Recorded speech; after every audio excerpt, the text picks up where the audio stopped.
Hello everyone, आप सबका बहुत बहुत स्वागत है भाष्मी एकेडमी पे। एक बार फिर से मेरा नाम रश्मि जोशी है। साइकोलॉजी की जो सीरीज़ चल रही है, जो वीडियोस चल रहे हैं, उसमें एक और नया लेसन जो है हम आज ऐड करेंगे। आगे बढ़ने से पहले भाष्मी एकेडमी आपके चैनल को जो है सब्सक्राइब कर लीजिएगा। ये डेडिकेटेड है टीईटी एग्ज़ाम्स के लिए, सीटीईटी के लिए, DSSB, KVS, NVS, जो भी आपके टीचिंग रिलेटेड एग्जामिनेशंस है, TGT, PGT और UGC नेट JRF हिंदी। ठीक है, तो आप लोग जो है ज़्यादा से ज़्यादा इसको सब्सक्राइब कीजिए, शेयर कीजिए, दोस्तों के साथ लाइक कीजिए वीडियोस को, और डिस्क्रिप्शन बॉक्स में लिंक दिया है भानु सर को, मुझे फॉलो ज़रूर कर लीजिएगा। ठीक है, चलिए स्टार्ट करते हैं। आज जो चैप्टर मैंने लिया है वो है बुद्धि का चैप्टर। ठीक है, तो मैं आपको बता देती हूँ बुद्धि के कई सारे सिद्धांत। सबसे पहले हम बुद्धि के सिद्धांतों के बारे में जानें कि बुद्धि का सिद्धांत क्या है, आप इससे क्या समझते हो। ठीक है, और बुद्धि का जो सिद्धांत है वो आपको क्यों पढ़ना है। ठीक है, बुद्धि का जो चैप्टर है वो बहुत बड़ा चैप्टर है। ठीक है, तो ये सब जानना आपको बहुत ज़रूरी है कि बुद्धि होती क्या है। सबसे पहले तो हम ये जानेंगे, ठीक है, what do you mean by intelligence.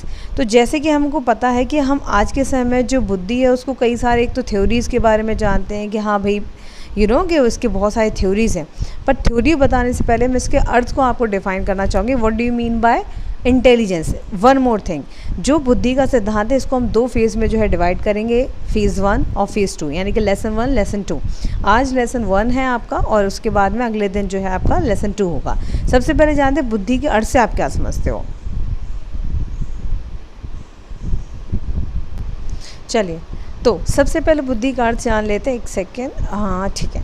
बुद्धि का अर्थ क्या होता है, देखिए हम सभी में बुद्धि होती है। इंसान ने जो है इंसान के रूप में जन्म लिया है तो बहुत ही स्वाभाविक सी बात है कि वो निर्बुद्धि तो तभी कहलाएगा जब या तो वो मानसिक रूप से बहुत ही ज़्यादा मंद होगा, या तो उसके अंदर सोचने समझने की क्षमता एकदम नील होगी।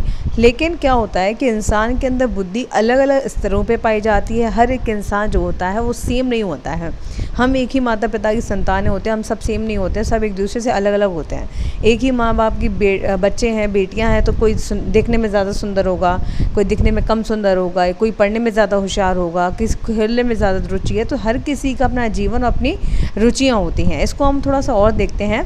बुद्धि एक प्रकार की सामान्य योग्यता है, एक सिंपल एक एबिलिटी है जिसके द्वारा व्यक्ति अलग अलग परिस्थितियों क्या करता है, समझता है। वो अपनी बुद्धि के हिसाब से ही परिस्थिति को समझ पाता है और उनके अनुसार अपने व्यवहार में क्या करता है, यथोचित परिवर्तन करता है। यानी इंपॉर्टेंट जो भी चेंजेस होते हैं उसके हिसाब से ही क्या करता है, उनको करता है। ठीक है, जैसे बुद्धि होती है वही आपसे करवाती है ना कि हमें कब क्या करना चाहिए, क्या नहीं करना चाहिए। सारी चीज़ें आप बुद्धि से ही तो डिसाइड करते हो कि लाइफ में मुझे किससे मिलना है, नहीं मिलना है, शादी किससे करनी है, मुझे कैसे लाइफ जीनी है, कौन सा करियर चुनना है, सब कुछ A to Z। बचपन में कौन से खिलौने चुनने हैं, खिलौनों की देखभाल कैसे करनी है, सब कुछ हम बुद्धि से ही तो परिचालित होते हैं। बुद्धि के सहारे वो तमाम तरह की समस्याओं को सुलझा कर व्यवहारिक जीवन में सफलता प्राप्त करता है। हम सबको, आप में से कौन व्यक्ति है जो कहे कि मेरी लाइफ में कोई प्रॉब्लम नहीं है। मेरी लाइफ में, आपकी लाइफ में, हम सब की लाइफ में अलग अलग तरह की समस्याएं होती हैं, खुशियां भी होती हैं, दुख भी होते हैं, लेकिन उनसे ओवरकम करने की जो क्षमता होती है वही हमारी बुद्धि होती है जो हमें दूसरों से अलग करती है। तो ये कोई बहुत ही तीसरी दुनिया की चीज़ नहीं है। It's all about a general ability. Okay, a general ability. Next देखते हैं। अलग अलग जो साइकोलॉजिस्ट होते हैं उन्होंने बुद्धि को अलग अलग तरह से परिभाषित किया है। जैसे यहाँ पे मैं रेफरेंस लेना चाहूँगी गाल्टन का, बकिंघम का, इनके अलावा टर्मिंग की परिभाषा वुडवर्थ और हाँ ठीक है। देखिए, एक और चीज़ मैं आपको बता दूँ कि एग्ज़ाम में, खासतौर पर स्टेट TET में मैं बता रही हूँ कि आपसे एज इट इज़ परिभाषा जो है वो पूछी जाती हैं, पूछी जा सकती हैं, आई हुई हैं परिभाषाएं, तो उनको आप लोग नोट डाउन कर लें। एक लाइन की परिभाषा याद करने में कुछ नहीं जाएगा। गाल्टन कह रहे हैं कि बुद्धि पहचानने और सीखने की योग्यता है। जैसे आपको चार तरह के एक जैसे जानवर खड़े कर दिए जाएं, कौन क्या जानवर है, कैसी क्या पहचान है किसी की। ठीक है, हरे रंग की पत्तियां बहुत सारी होती हैं, लेकिन आम की पत्ती कौन सी, तुलसी कौन सी है, अलग अलग तरह की पत्तियां कैसी हैं, केले की पत्ता कौन सा है, तो आप उसको डिफ़ाइन करते हो ना, आप उसको उसको उसमें आप देख पाते हो, अंतर कर पाते हो, डिफ्रेंशिएट कर पाते हो। तो this is intelligence. Okay, just 1 second. Okay, so ठीक है। बकिंघम क्या कहते हैं, वो कहते हैं कि भाई जो बुद्धि होती है वो क्या होती है, सीखने की शक्ति है। ठीक है, बकिंघम कहते हैं कि सीखने की शक्ति बुद्धि होती है। हम जो कुछ भी लाइफ में सीखते हैं, हमें जो कुछ भी लाइफ में करना होता है, हम उसके लिए पहले सीखते हैं। कोई कोई बच्चा होता है ना कि आप उसको एक बार में बता दो बेटा इसको ऐसे ड्राइंग करते हैं, तो बच्चा तुरंत से खटाक से सीख जाता है। और कोई कोई ऐसा होता है कितना भी सिर दीवार में मार लीजिए वो नहीं सीखते हैं। कुछ कुछ आपकी क्षमता होती है, कुछ कुछ आपका रुचि होती है, आपका इंटरेस्ट होता है, आपका झुकाव रुझान होता है जो आपको सीखने के लिए प्रेरित करता है। ठीक है, तो इसको हम कहते हैं सीखने की शक्ति। बकिंघम ने इसको ऐसे परिभाषित किया। एक एक लाइन की परिभाषा आपको तीनों चारों जो है लिखनी है, याद रखिएगा इसे। आगे बढ़ते हैं। टॉमैन कहते हैं, हाँ वो कहते हैं कि अमूर्त विषयों के बारे में सोचने की क्षमता जो है वो बुद्धि है।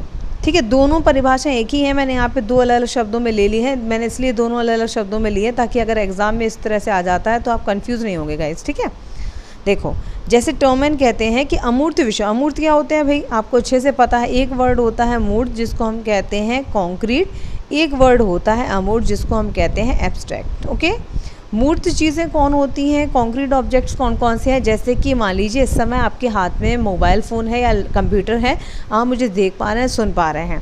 ठीक है, जो भी चीज़ें आसपास होती हैं आप उनमें रंग देख पाते हो, नीला है, काला है, बैंगनी है, सफ़ेद है, कैसा है।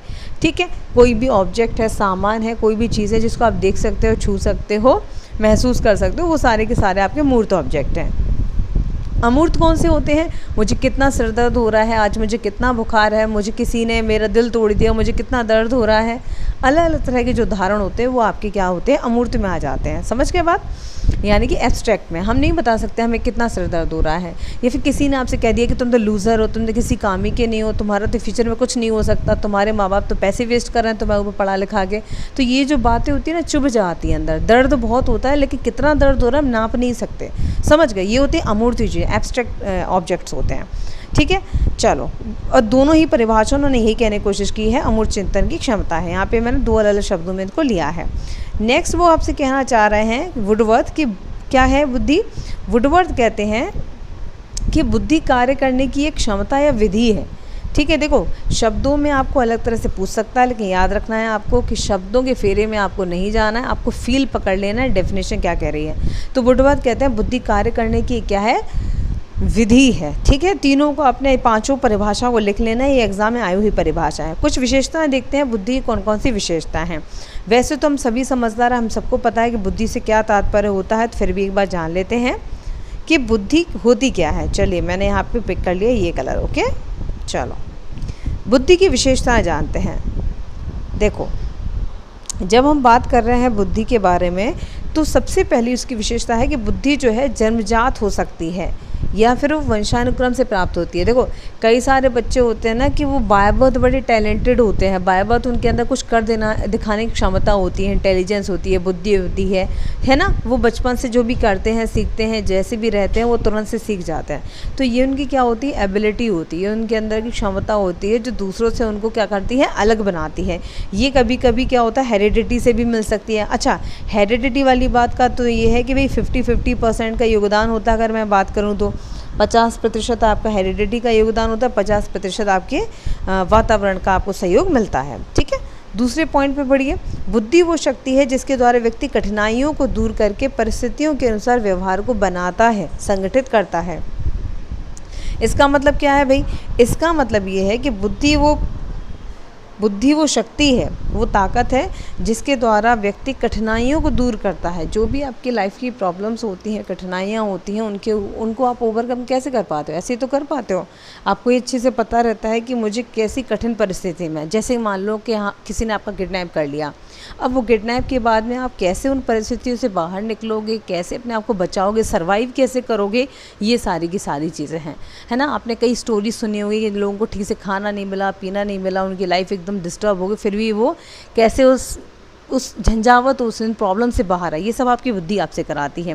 और अगर आप बात बात में फ्रस्ट्रेट हो जाते हो, गुस्सा हो जाते हो, मेहनत नहीं करते हो, तो लाइफ में आप छोटी छोटी प्रॉब्लम्स का सामना नहीं कर पाते हो। ठीक है, बुद्धि सीखने की क्षमता है। अगर आपके अंदर सीखने की एबिलिटी है तो बिलीव करिएगा, आपको 7 समुंदर पार बैठा व्यक्ति भी आपको बहुत कुछ सिखा देगा। और आपके अंदर सीखने की भूख नहीं है। गाइस पता है मुझे ना हमेशा, अगर मैं अपना एग्जांपल दूँ तो मुझे सीखने बहुत पसंद है, नई नई चीज़ें, टेक्निकल चीज़ें। क्योंकि देखिए हर किसी का बैकग्राउंड इतना प्रिविलेज नहीं होता कि भाई वो हाई फाई स्कूल में पढ़ा हो, इंग्लिश मीडियम में फर्राटेदार इंग्लिश बोले, उससे सब कुछ आता रहे। ठीक है, कई सारे ऐसे लोग भी होते हैं जो बहुत ही नॉर्मल उनकी स्कूलिंग होती है, जैसे कि मैं। ठीक है, तो हम लोग क्या हो सकते हैं, ज़रूरी नहीं है कि हम उसकी ब्रांडिंग करें कि भाई हमें तो ये मौका नहीं मिला इसलिए ये सब नहीं सीख पाए एंड ऑल। कई सारी चीज़ें आप इसलिए सीख पाते हो क्योंकि आप सीखना चाहते हो। लाइफ में आपको कोई भी तभी सिखा सकता है जब आप सीखना चाहते हो, वरना कोई बंदा ऐसा नहीं है जो आपको ज़बरदस्ती पकड़ के बैठे कि चलो छोड़ो बैठो मैं सिखाता हूँ। नहीं, अगर आपके अंदर सीखने की क्षमता है, भूख है, टैलेंट है, आगे बढ़ने की क्षमता है, तो आप बहुत कुछ सीख सकते हो। नेक्स्ट है बुद्धि अतीत के अनुभवों से लाभ उठाने की योग्यता है। ठीक है, पास्ट में क्या किया, आप गए ट्रेन में सफ़र कर रहे थे, आपने अपनी जेब में जो है 500 रुपये के 4 नोट रख लिए। ठीक है, अब इतना सारा नोट आपने एक ही जेब में रख लिया, क्या हुआ, जो आपके चोर होते हैं वो आए, उसने आकर के देख लिया कि आपने जो है 12 पैसे उसी पॉकेट से उठा रहे हो, तो उसने देख लिया कि 2-4 हज़ार उनके पास में रुपए हैं। ठीक है, जितने भी आपके पास पैसे हो, अब वो तो आप ही ज़्यादा बता पाएंगे जेब में आपके कितने हैं। ठीक है, ओके। सो चोर ने क्या किया, उसने आपकी चोरी कर ली, जेब काट लिया, आपके सारे पैसे एक साथ निकल गया।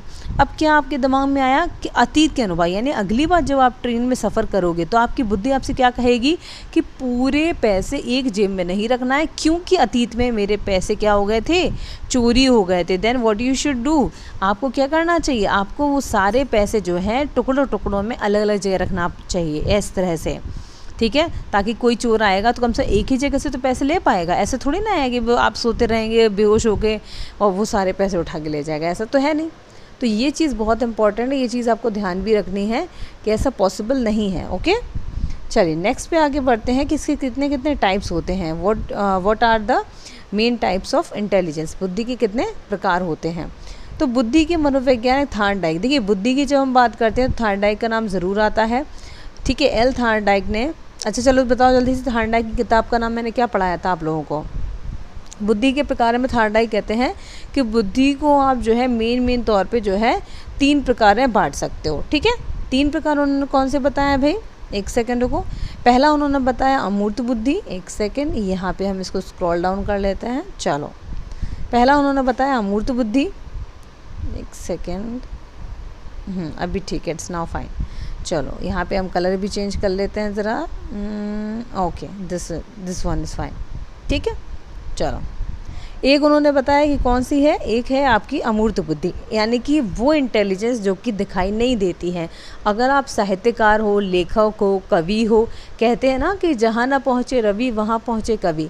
अगर आपके अंदर वो टैलेंट है तो आप क्या है, अपनी अमूर्त बुद्धि यानी कि एब्स्ट्रैक्ट इंटेलिजेंस के माध्यम से जो है काफ़ी चीज़ें कर सकते हो। ठीक है, लाइफ में बहुत आगे बढ़ सकते हो, अपने उन प्रोफेशन को फॉलो कर सकते हो जो कि एब्स्ट्रैक्ट इंटेलिजेंस जो है आपसे करवाती है। साहित्यकार लोग हो गए, इस तरह के जो लोग हो गए, वो इसी तरह की थिंकिंग से होते हैं, प्रभावित होते हैं। सामाजिक बुद्धि, जिनको सोशल गैदरिंग पसंद है, जिनको मिलना जुलना पसंद है, जैसे नेता हो गए, वक्ता हो गए, स्पीच हो गए, गायक हो गए, गायिकाएँ हो गई।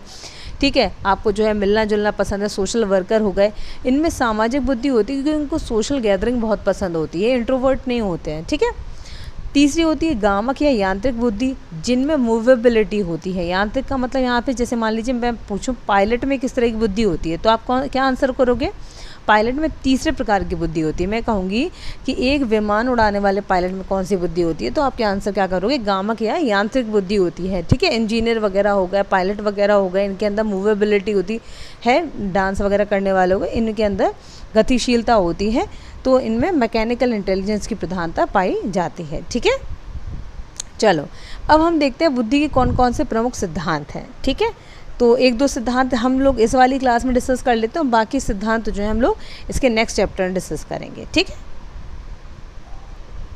ओके। सो बुद्धि का पहला सिद्धांत है वो है आपका, बुद्धि के प्रमुख कौन कौन से सिद्धांत है पहले तो ये जान लीजिए। सबसे पहले बुद्धि के अलग अलग सिद्धांत है, अलग अलग मनोवैज्ञानिकों ने बुद्धि को अलग अलग तरह से क्या किया है, प्रभावित किया है। किसी के मुताबिक बुद्धि जो होती है वो कुछ है, किसी के मुताबिक बुद्धि कुछ है। तो बुद्धि का एक कारक सिद्धांत है, बुद्धि का द्वितत्व सिद्धांत है, बुद्धि का बहुकारक सिद्धांत है और बुद्धि का समूह तत्व सिद्धांत है। बुद्धि का प्रतिदर्श यानी कि सैंपल थ्योरी है, बुद्धि का क्रमिक महत्व सिद्धांत है, बुद्धि का त्रिआयामी सिद्धांत है। ठीक है, अब मैं आप लोगों से जब एक बार पढ़ा दूंगी ना थ्योरी आपको, तो उसके बाद मैं एक एक करके पूछूंगी भी आपसे कि ये बताओ कि बुद्धि का एक तत्व सिद्धांत किसने दिया, द्वितत्व किसने दिया। देखो बेटा, CTET की परीक्षा अगर मैं बात करूँ तो इसमें कॉन्सेप्चुअल क्वेश्चन आते हैं, कोई बच्चा इस तरह से बिहेव कर रहा है तो किस तरह की बुद्धि से वो प्रभावित है। वहीं अगर प्रश्न आता है कि कोई बच्चा जो है वो इस तरह की हरकत कर रहा है, मतलब स्टेट TET की बात करूँ तो फैक्चुअल आते हैं कि एक कारक बुद्धि सिद्धांत किसने दिया, द्विकारक त्रिकारक ऐसे किसने दिए, तो ये उनमें इस तरह से आते हैं। तो आपको पैटर्न जो है अच्छे समझना है, क्वेश्चन जो है आप इजीली कर लोगे। बुद्धि का एक कारक सिद्धांत जैसे किसने दिया, अल्फ्रेड बिने ने दिया। ठीक है, बिने वही है जिन्होंने बुद्धि को सबसे पहले जो है बुद्धि परीक्षण किया था। ठीक है, तो बिने ने क्या बोला कि बुद्धि एक यूनिट है, एक इकाई है, मतलब इसके कई सारे हिस्से नहीं है। बुद्धि एक विशेष बुद्धि के एक कह लीजिए एक अविभाज्य, जिसको हम डिवाइड नहीं कर सकते। ठीक है, एक स्पेसिफिक टाइप की जो है इन यूनिट से बनी होती है। ठीक है, एक इकाई के तौर पे काम करती है, एक जैसे केंद्र होता है, पुंज होता है, उसी से सारी दिमागी जो भी आपकी एक्टिविटीज़ होती हैं वो सारी परिचालित होती है, कंडक्ट होती है, उसी तरह से बिने ने बुद्धि के सिद्धांत को अच्छा इनको अन्य नाम से भी जानते हैं। वो ये कहते हैं बुद्धि एक ही यूनिट से बनी है, तत्व से बनी है। ये सिद्धांत जो है हम लोग कह नहीं सकते पूरी तरह से सही है, बट ये कहते हैं कि बुद्धि जो होती है वो एक ही ऊर्जा के स्रोत के तौर पे हमारी पूरी बॉडी को, हमारी पूरी पर्सनैलिटी को, हमारी कार्य विधियों को जो है प्रभावित करती है। ठीक है, दूसरा सिद्धांत है स्पीयरमैन का सिद्धांत है। ठीक है बेटा, इसके आगे हम लोग अगले लेसन में पढ़ेंगे। ठीक है, चलो आप लोग लाइक करो, सब्सक्राइब करो चैनल को। अब डेली वीडियोस आपको मिलेंगे, चाहे लाइव क्लासेस के थ्रू या ऑडियो लेक्चर्स के थ्रू। लेकिन आप लोग बेटा, आपका एग्जाम आ रहा है, आप सीरियस हो जाओ सारे लोग पढ़ने में। ठीक है, मैं भी समय निकाल के जो है आप लोगों के लिए वीडियोज़ अपलोड करती रहूँगी। आप लोग ज़्यादा से ज़्यादा इसको लाइक करो, शेयर करो। बाकी जो है हम लोग नेक्स्ट क्लास में डिस्कस करेंगे। ठीक है, thank you so much, bye bye, take care.